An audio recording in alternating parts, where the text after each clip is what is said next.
El Señor esté con ustedes. Y con tu espíritu. Lectura del Santo Evangelio según San Marcos. Gloria a ti, Señor.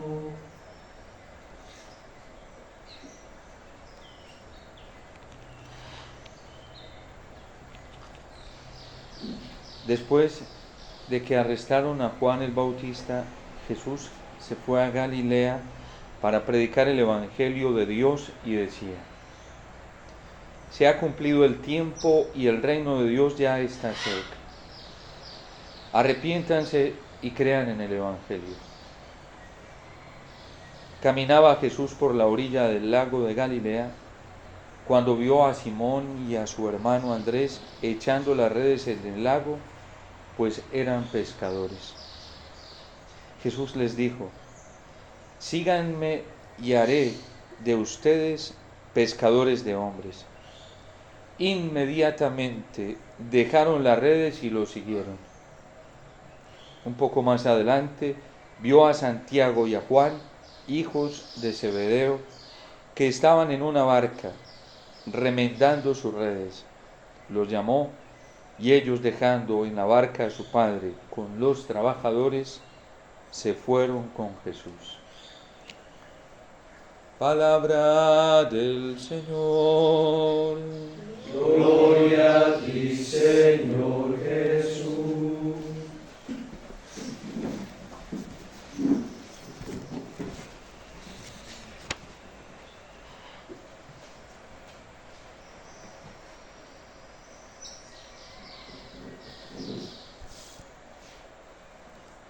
Dice que Nínive, hoy el libro del profeta Jonás, era una gran metrópoli. Y en el momento actual Dios está haciendo referencia a esta lectura que nos presenta en aquel momento como una figura, este momento presente que vivimos, que este mundo es una gran metrópoli y que toda la humanidad hoy necesita de conversión. Y también Jonás hoy viene a llamarnos y hacernos un aviso de todo lo que está sucediendo, porque el reino de Dios está cerca. Hemos escuchado a través de la liturgia el año pasado, por ejemplo, ya al finalizar el tiempo ordinario, como preparándonos para el tiempo de Adviento, nos decían todos los profetas que iba a llegar el día de Yahvé. Y la profecía, aunque tuvo su cumplimiento en aquellas épocas, siempre permanece abierta, y la Iglesia así nos lo enseña, sobre todo la Constitución dogmática de Verbum, a la hora de interpretar correctamente la Sagrada Escritura y de una manera más específica el Catecismo, valiéndose de la tradición y del magisterio antecedente, de que la profecía siempre permanece abierta. Por eso cuando a Benedicto XVI, siendo todavía cardenal, le preguntaban por la misión profética de Fátima, si ya había terminado con el atentado que había recibido San Juan Pablo II, profetizado por la Virgen a los pastorcitos en 1917 y cumplido en un secreto que permanecía guardado en la Santa Sede, con un sobre lacrado, el atentado a un hombre vestido de blanco. Cuando San Juan Pablo II, después del atentado que recibe, va y abre el sobre, se da cuenta que esa profecía está teniendo cumplimiento en él y lo manda a publicar. Y antes de mandarlo a publicar, le pidió al cardenal Joseph Ratzinger que le hiciera una interpretación teológica a este mensaje de Fátima, a este secreto, que la Iglesia lo dividió en 3 partes para irlo revelando poco a poco, porque los papas sintieron que la humanidad no estaba preparada, ni siquiera la Iglesia, y por eso la Virgen pidió que fuera un secreto para un guarapazo como ese. Porque ¿qué dijo la Virgen en ese secreto? Habló de situaciones muy complejas que iban a venir sobre la humanidad. De hecho, San Juan Pablo II, cuando lo ve, dice: la humanidad no está preparada para recibir cosas tan fuertes como esto. Y el afán del Papa Juan Pablo II fue hacer extensivo el mensaje evangélico como para anestesiar en los corazones lo que la Virgen estaba diciendo en Fátima, no porque no creyera en él, sino por la condescendencia que Dios tiene con nosotros y que la Iglesia misma estaba teniendo con la humanidad y con los mismos miembros de la Iglesia. Por eso el primero que se tiene que convertir cuando recibe de parte de Dios una luz y le cuenta lo que va a hacer con Nínive, esta gran metrópoli, es Jonás. De hecho, en primera instancia, Jonás no quiere ir a comunicar esto, porque es una desgracia para la humanidad y él lo ve inminente y se asusta y no quiere ir a contarle esto a Nínive, porque son puras desgracias terribles y apocalípticas. Y el profeta se resiste. Da miedo. Es que cuando el Señor comienza a mostrarle al profeta lo que viene como consecuencia de la desobediencia, de la rebeldía, del pecado y de todas las arbitrariedades que se cometen con la palabra de Dios y con los mandamientos de Dios, el profeta se asusta y sale corriendo y no quiere aceptar la misión que el Señor le está encomendando porque es muy terrible. O van a pensar que es un loco, o van a decir que es un exagerado, o van a decir que Dios no habla así, o no le van a creer, y prefiere huir a Tarsis. Y sin embargo, Dios, que tiene un plan de salvación, aunque sea terrible y doloroso para la humanidad, se va detrás del profeta. Y le toca padecer de manera personal las desgracias de resistirse a cumplir la voluntad de Dios. Porque en pleno mar, cuando está en caos, huyendo en ese barco, está a punto de hundirse el barco donde él va. Él mismo está viviendo lo que Dios quiere prevenir en Nínive, que es un barco que se va a hundir si no se convierte y si no se arrepiente. Y de hecho tiran a suertes y se dan cuenta que el problema es Jonás, y él dice: la solución es que me tiren al mar. Y el profeta se tiene que arrepentir. Se arrepiente en esos momentos y Dios envía una ballena, ¿sí? Puede que no haya sucedido literalmente, o sí. A nosotros nos importa el sentido espiritual y la verdad del sentido espiritual, y Dios se vale de esa ballena para que vaya y bote a Jonás nuevamente donde Dios lo quiere. Y el profeta por segunda vez recibe la llamada del Señor y no se resiste y comienza a recorrer la ciudad a decirle que Nínive va a ser destruida si no se arrepiente y si no se convierte. Y si nosotros no nos convertimos, y si nosotros no le hacemos caso al Señor, y si no nos tomamos en serio este momento que está diciendo hoy San Pablo, que es inminente y que solamente tenemos y no tenemos otro tiempo, y por eso conviene vivir y hacer las cosas como si no las tuviéramos, y hay que hacerlas en relación a lo que el Señor nos está pidiendo, como el salmista hoy lo está suplicando: enséñame tus caminos, Señor, para cumplirlos, para caminar por ellos. Si nosotros no nos tomamos en serio esto, nos pueden suceder cosas muy terribles. Pero si nos lo tomamos en serio, podemos evitarnos muchas cosas. Nínive escuchó el mensaje del profeta. El rey, que escuchó por el comentario de la gente lo que iba a pasar, también creyó. Y se vistió de sayal, de saco y de penitencia, y comenzaron a orar y a suplicar a Dios. Incluso por decreto colocó que en todo el imperio hubiera arrepentimiento, hubiera penitencia, hubiera conversión y hubiera súplica a Dios. Y Nínive se convirtió. Y Dios detuvo las catástrofes naturales, las calamidades de guerra, las pestes que vendrían. Dios tuvo compasión de Nínive por su arrepentimiento, y Nínive se convirtió, y Dios también se arrepintió de ejecutar lo que iba a ejecutar. Hay un dicho popular que nosotros escuchamos y que es muy sabio. Dice que Dios siempre perdona. Los hombres algunas veces perdonamos, pero la naturaleza no perdona ni media. Y lo que estamos viviendo hoy en el mundo y aún dentro de la iglesia es una represalia de la misma naturaleza que no aguanta y no soporta nuestra desobediencia a Dios, nuestra rebeldía y nuestro pecado. Y todo se nos está viniendo en contra. Las mismas catástrofes naturales en Colombia, esta semana que tembló y ya está siendo sacudidas, y son anuncios de cosas más desagradables que vienen y van a suceder si no nos convertimos. Lo que la iglesia está viviendo, algunos andan por ahí curiosamente buscando en las redes que la parte que falta del secreto de Fátima. La Virgen lo dijo claramente: si no obedecen a Dios, si no se convierten, va a venir guerra, va a venir peste. Y entonces algunos dicen, falta lo que dijo de la iglesia. También lo dijo ahí, que iba a venir persecución. ¿Y qué hay dentro de la iglesia hoy? Una revuelta y una persecución.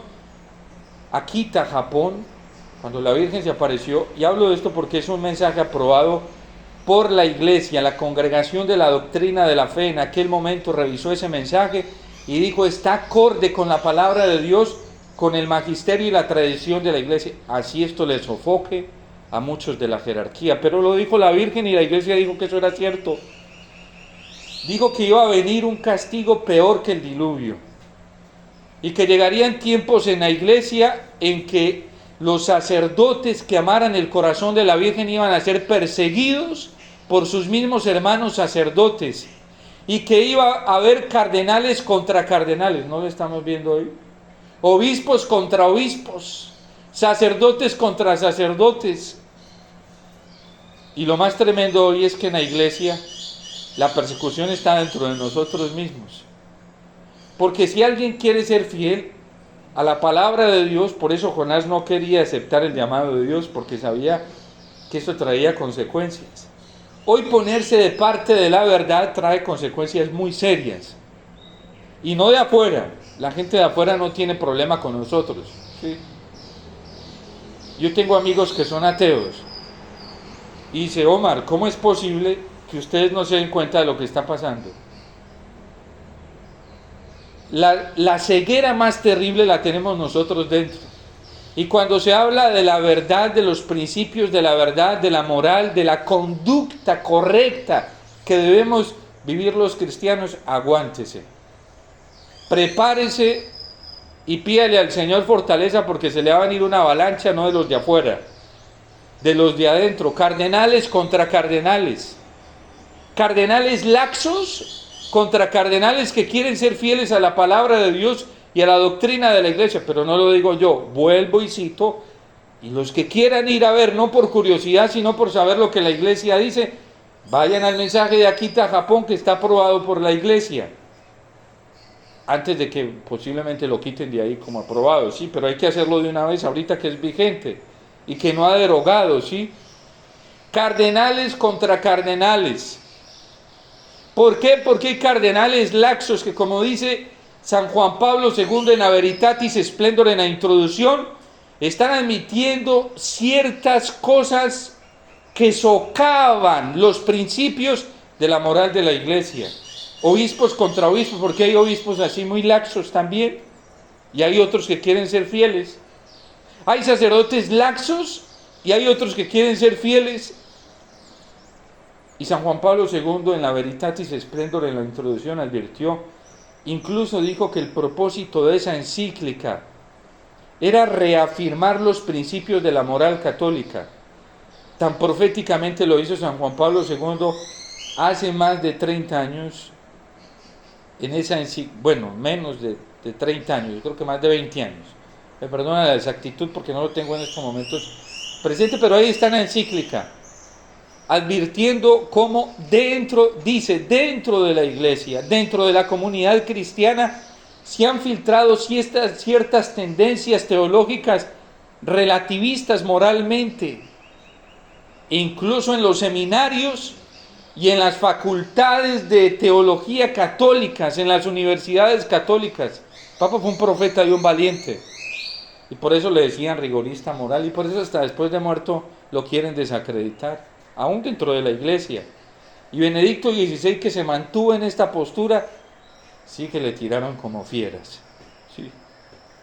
No de afuera, dentro de la misma iglesia. Él mismo escribe una carta a los obispos cuando recibió a los obispos de Lefebvre, algunos obispos de Lefebvre, mandó una misiva, una carta a todos los obispos del mundo y les decía con mucho dolor que él creía que las palabras de San Pablo en la carta a los Gálatas, cuando prevenía a los cristianos de la comunidad de que no se fueran a devorar como fieras, él pensaba que eso era algo exagerado en la expresión paulina, y dijo: me estoy dando cuenta que es una realidad dentro de la iglesia, porque quienes se fueron contra el Papa Benedicto XVI, sacerdotes, teólogos, obispos, de ahí mismo dentro de la iglesia, y eso no nos tiene que asustar, y eso no nos tiene que angustiar. Por eso San Pablo dice: les digo esto para que se eviten preocupaciones.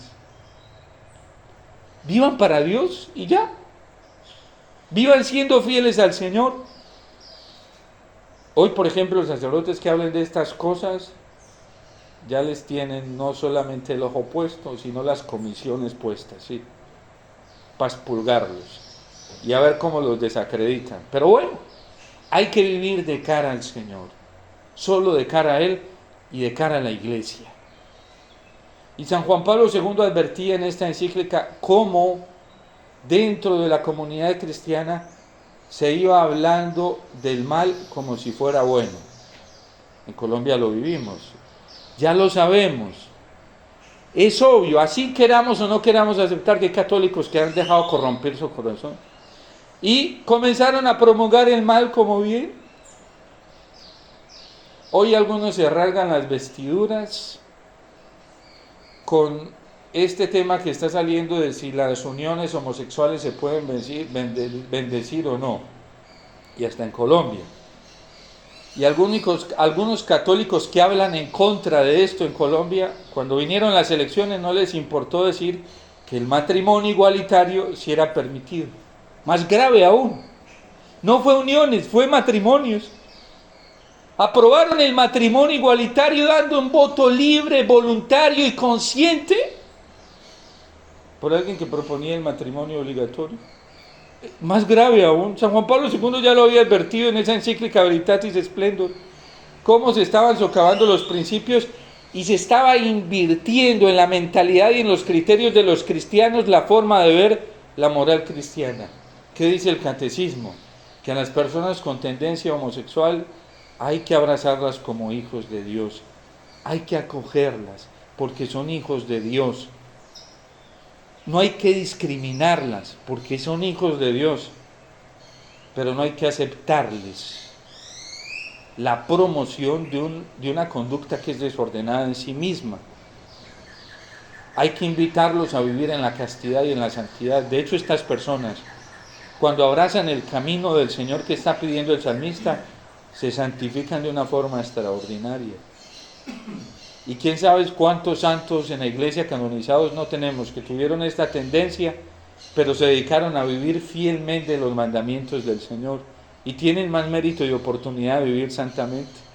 Si aceptan obedecer al Señor, si aceptan el reino de Dios como Cristo lo anuncia. Yo conozco personas con tendencia, no una, muchas, que incluso me ha tocado aconsejar y acompañar, y viven de una manera tan feliz y serena cumpliendo los mandamientos de Dios, porque no es imposible. Y más cuando se aferran a la vida sacramental, se aferran a la oración, Dios es capaz de ponerlos a vivir feliz y castamente y hasta santamente, sin aprobarles eso. Cuando ellos mismos se dan cuenta que eso es un desorden, que eso no está bien, porque estas personas sufren mucho y sufren más cuando la gente aplaude esos desórdenes, porque ellos saben que eso no los hace felices. En Colombia, católicos, miembros de movimientos laicales promovían públicamente la votación por el matrimonio igualitario y decían que eso era un mal menor. Ya San Juan Pablo II lo había advertido en la Veritas. Hicieron peor que lo que están haciendo muchos hoy, porque hoy se habla de uniones sin decir que esto es aceptable, no es aceptable. Fue peor porque aquí se estaba aprobando matrimonio igualitario por católicos. por católicos. La adopción para personas de esta índole, para este tipo, más grave todavía, y lo hicieron católicos. Líderes religiosos, laicos dentro de Colombia, sacerdotes que aplaudieron eso y decían que eso estaba permitido, gravísimo. ¿Que tenemos que convertirnos? Sí que tenemos que convertirnos. ¿Que Colombia tiene necesidad de paz? Sí que tiene necesidad de paz, pero la paz no va a llegar haciendo pactos con el pecado y con la maldad. La paz va a llegar convirtiéndonos al Señor. Es que Colombia se ha desconvertido. Cuando vino el tema de la Eucaristía, se saboteó la Eucaristía como se quiso, promovida por mismos cristianos católicos. Vivimos en un nivel de incoherencia, en un nivel de hipocresía, como si la fe fuera una diferente, ¿sí?, de boca para adentro y de boca para afuera fuera otra cosa.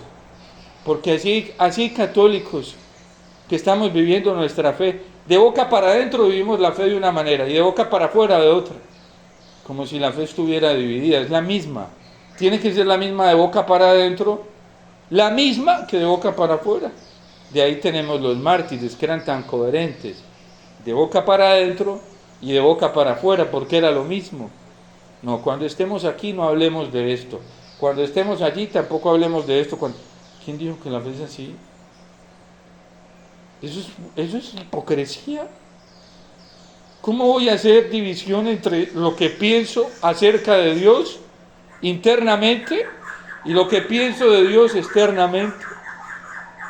Uno no puede ser así. Uno tiene que ser el que es. Y así se equivoque, y si se equivocó en lo que pensaba, pues mejor, porque lo corrige más fácil.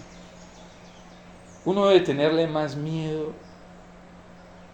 al que utiliza este tipo de cosas, que no se presenta como es, que al que se presenta como es. Al fin de cuentas, si una persona está en el error y se presenta como es externamente, esa persona tiene más posibilidades de conversión, de corregirse, que alguien que utiliza una forma interna de ver las cosas y se presenta de otra manera. ¡Qué miedo! ¡Qué miedo! Eso es terrible. Y por eso decían nuestros abuelos: de las aguas mansas, líbrame, Señor, porque de las turbulentas me cuido yo. Por eso, este llamado a la conversión que el Señor nos hace. De hecho, estas palabras que utiliza Jesús son las primeras palabras con las que se dirige a la asamblea. Cristo todavía no ha predicado. Y hoy San Marcos lo presenta, la primera predicación, la primera tarea pastoral de Cristo públicamente, la primerita. El reino de Dios, el tiempo se ha cumplido, el reino de Dios está cerca, conviértanse. Ay, Señor, no hable así porque se le va a asustar la gente. ¿Cómo así? Que les está diciendo que están en un error, que están porque la conversión es eso, y les está diciendo conviértanse, es porque les está diciendo que lo que están haciendo no es correcto. Conviértanse y crean en el Evangelio. De hecho, a los primeros discípulos les dice: vengan, dejen de hacer eso que están haciendo allá. Eso que está haciendo no es tan bueno, déjenlo de hacer. También les dijo que se convirtieran. ¿Y qué hicieron los primeros? Pedro y Andrés dejaron esas redes. No fueron: Señor, déjenos llevar las redes, que es que nos van a hacer. No. Ellos conocieron la exigencia de seguir a Jesús. Sin redes, por favor, ¿sí? Sin redes. Y lo siguieron inmediatamente, le obedecieron inmediatamente. A veces cuando nosotros queremos condicionar el seguimiento del Señor, llamó a otros dos, estaban en la barca remendando redes: síganme. Y dice el evangelista que dejaron a su padre. Señor, déjeme ir primero, de estar unos raticos con mi papá. No es ya. Deja el que pone la mano en el arado no es digno del reino de los cielos. Señor, espera un momentico mientras me voy desapegando, es que esto es un proceso, sí. No, inmediatamente dejaron a su padre Zebedeo y a sus trabajadores y se fueron detrás de Jesús. Nosotros veremos qué hacemos. Si no le obedecemos inmediatamente al Señor, pues viviremos, cada uno vivirá las consecuencias. Este es un llamado de diligencia que el Señor nos, y no nos puede dar miedo. Y si perdemos todo en esta tierra, pues maravilloso, entre más rápido lo perdamos, más cerca estamos de la vida eterna. No es que al cielo no podemos entrar con todos estos bultos que llevamos, ¿sí? Entre más librecitos y sueltos estemos, mejor, más rápido va a ser la entrada al reino de los cielos. Una vez yo estaba haciendo unos retiros espirituales, cuando yo era postulante, y tenía mucha lucha para entrar en la oración, y me fui al Santísimo y comencé a hacerme violencia, cuando de repente me vi como veía al frente una luz maravillosa que me atraía como un imán, ¿sí? Pero fuerte, y yo sentía que mi corazón ardía, y yo me dejo llevar por esa fuerza, cuando de repente había una puerta, y era como, yo no veía qué había detrás de esa puerta, pero era como si hubiera algo muy emocionante, muy grande, que mi corazón estaba anhelando, y más rápidamente traté de meterme cuando pasé el umbral de la puerta. Cuando esa fuerza que sentía en mi corazón era como una alegría, una cosa más fuerte, como si mi corazón estuviera encontrando por fin lo que estaba buscando desde siempre. Cuando cojo más fuerza y más impulso para meter, y de repente me pegué y no era capaz de avanzar. ¿Pero qué está pasando? Cuando miro hacia atrás y traía un costal grandísimo, inmenso, que no pasaba el umbral de la puerta. Y yo no era capaz de soltar ese costal. No era capaz. Y ahí me pegué y comenzó como una tristeza, una amargura. Tanto que yo salí muy confrontado a esa oración y me fui para donde la madre. Y me dijo, mijito, ¿a qué estás apegado? Yo no me he dado cuenta. Y le dije, madre, pues posiblemente a esto, mijito, tú verás, tú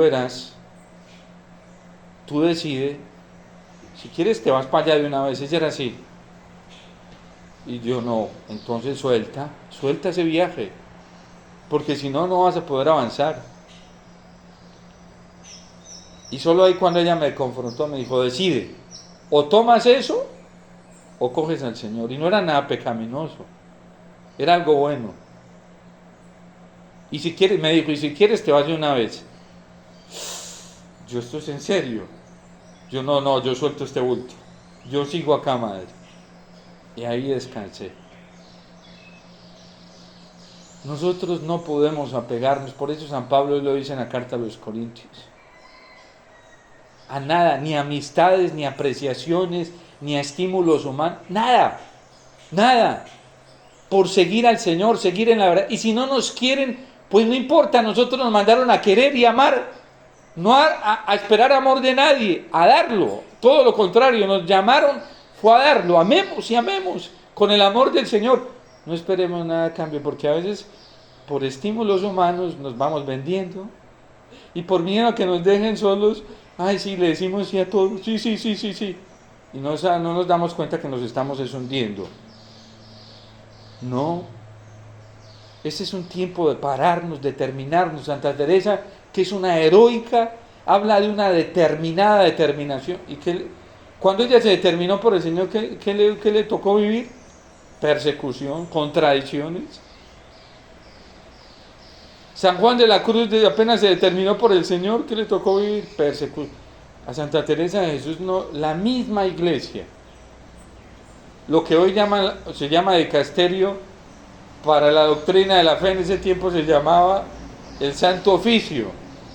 Y la llamó porque la estaban acusando de que ella estaba enseñando errores y que se estaba inventando una cantidad y que era bruja. De todo la acusaron, ¿sí?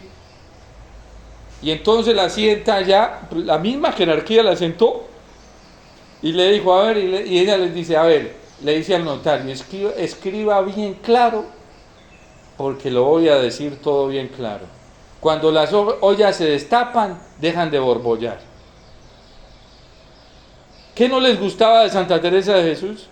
Sus criterios, su forma de vida, les incomodaba, les fastidiaba, porque el mero modo como ella se había determinado por Jesús, les estaba, sin que les dijera una palabra, ya les estaba denunciando sus propios pecados.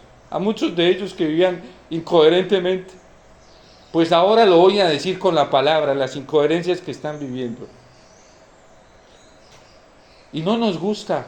Miren, lo que nos cuesta a nosotros los sacerdotes, los consagrados, ahora los obispos, y a la jerarquía que nos digan que nos tenemos que convertir. Eso es como si no, eso es peor que cualquier cosa. Es una ofuscación, y a los que se creen perfectos dentro de la iglesia.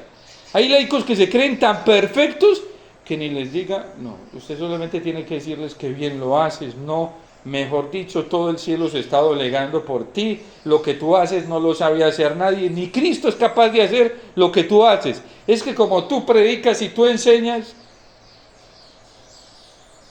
nos hemos subido en unos niveles de soberbia que no toleramos que nos digan que no estamos bien. Miren, en el mundo hay movimientos de comunidades, movimientos que se han llegado o hemos llegado a unos estatus de perfección que estamos tan subidos que cuando esos cocos caigan, por eso es mejor rapidito que nos tiren, ¿sí? Porque entre más alto, más dura va a ser la caída, más duro va a ser el guarapazo. Andarnos creyendo algo, si lo único que necesitamos es la misericordia de Dios, perfectos no somos, ninguno.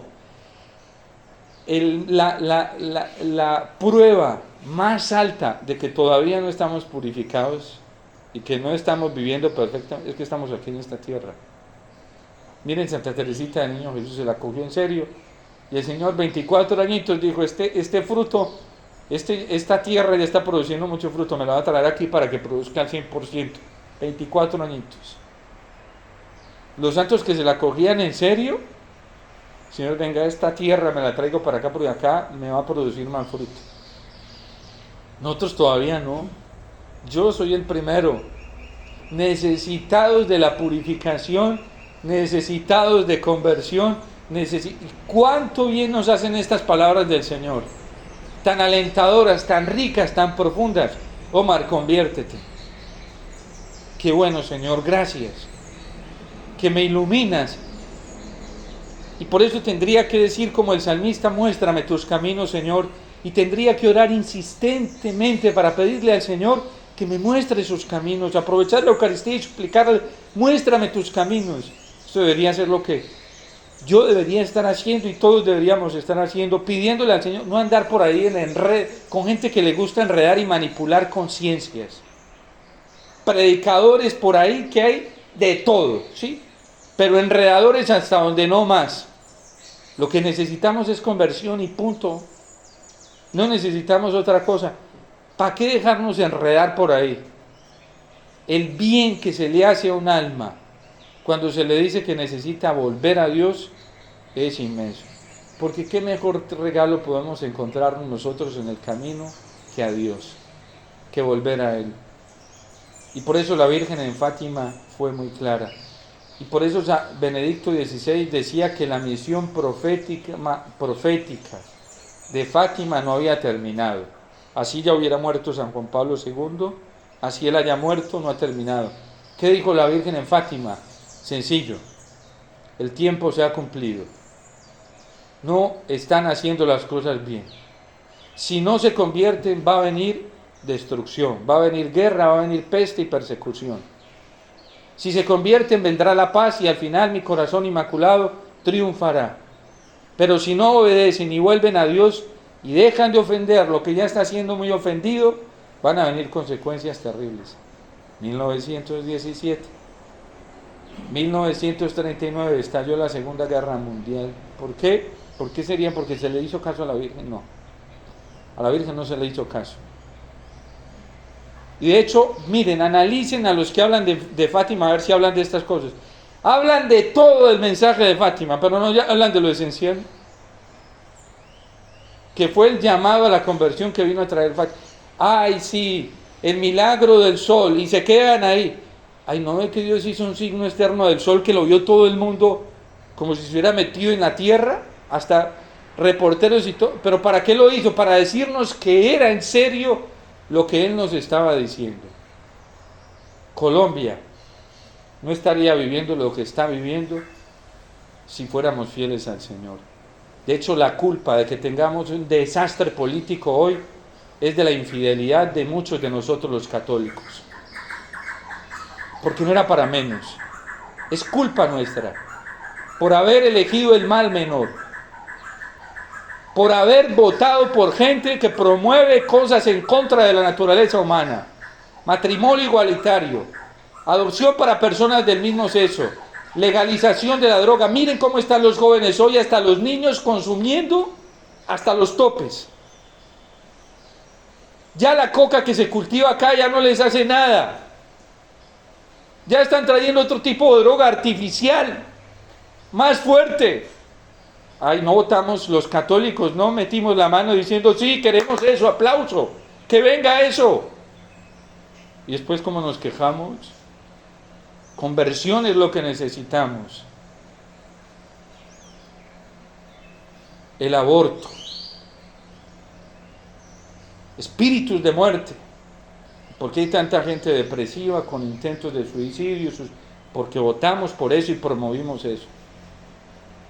Y los grandes promotores de esto no se quieren arrepentir, no quieren reparar el corazón del Señor, no quieren ser humildes y reconocer que le hicieron un daño muy grande al país, a la fe y a la ignorancia de tantos pobres hombres, de tantos hombres y mujeres en Colombia que no sabían para dónde iban. Hay gente, a mí me ha tocado atender mucha gente, mucha. Me dicen, padre, si yo no hubiera escuchado eso en las homilías, yo no me hubiera dado cuenta y no me hubiera ido a confesar. Y voy a confesarme y me dicen los padres, no, eso no es cierto. Y yo les mando con los documentos, vaya, muéstrales los documentos para que vean. Porque si no, esos padrecitos no están de acuerdo con esto, es que no están de acuerdo con la palabra de Dios, la tradición de la iglesia y el magisterio de la iglesia. Así de sencillo. Así de sencillo. ¿A quién estamos siguiendo nosotros? Por eso tenemos que abrir los ojos.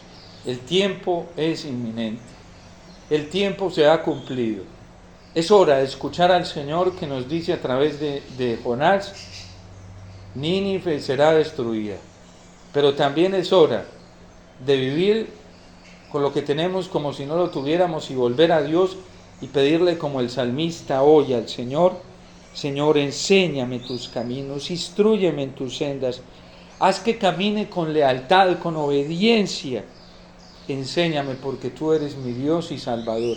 Y si hacemos eso, vendrá la paz, vendrá la alegría, vendrá el gozo, vendrá la restauración, vendrá por toneladas el amor de Dios que nos quiere salvar a todos. Pero es un tiempo para la humildad y reconocer que no hemos hecho las cosas bien. Y tenemos que ayudarnos unos y otros con humildad en este camino. Ayudarnos unos y otros a estar en Dios. Y no nos puede dar miedo de la verdad. Así así nos maten por eso. Pues no importa, lo hacemos por amor a Dios y el mayor bien del prójimo, el mayor acto de justicia. Decirle la verdad. No podemos renunciar a eso, porque el cielo nos espera a todos. No por mérito propio, porque Cristo, si le creemos a Él y lo aceptamos a Él como nuestro Señor y nuestro único principio y camino de verdad, Cristo nos va a salvar en esta tierra y para la eternidad. Y no tengamos miedo, no nos asustemos. Si nos dicen fanáticos, exagerados, no importa. Eso es un estímulo. Esos son bombas y platillos que nos hacen, ¿sí? Ese es el principio de la fiesta. Cuando vengan esas cosas, dice el Señor, alégrense, siéntanse contentos, porque está cerca vuestra liberación. Es una gracia.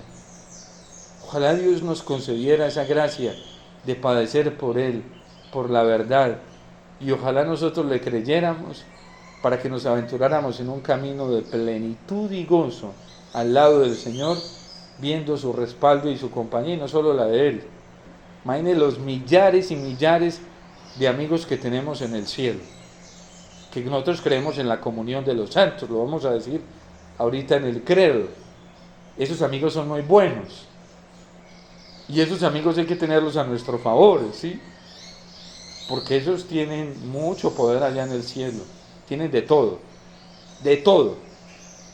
Entonces, por eso tenemos que buscar hacernos más amigos de los amigos del cielo, que ellos están prontos en ayudarnos y no tener miedo a nada ni a nadie. Y no escandalizarnos ni asustarnos por lo que vemos. Tenemos al Señor ahí frente a nosotros que nos está prometiendo su respaldo y su ayuda.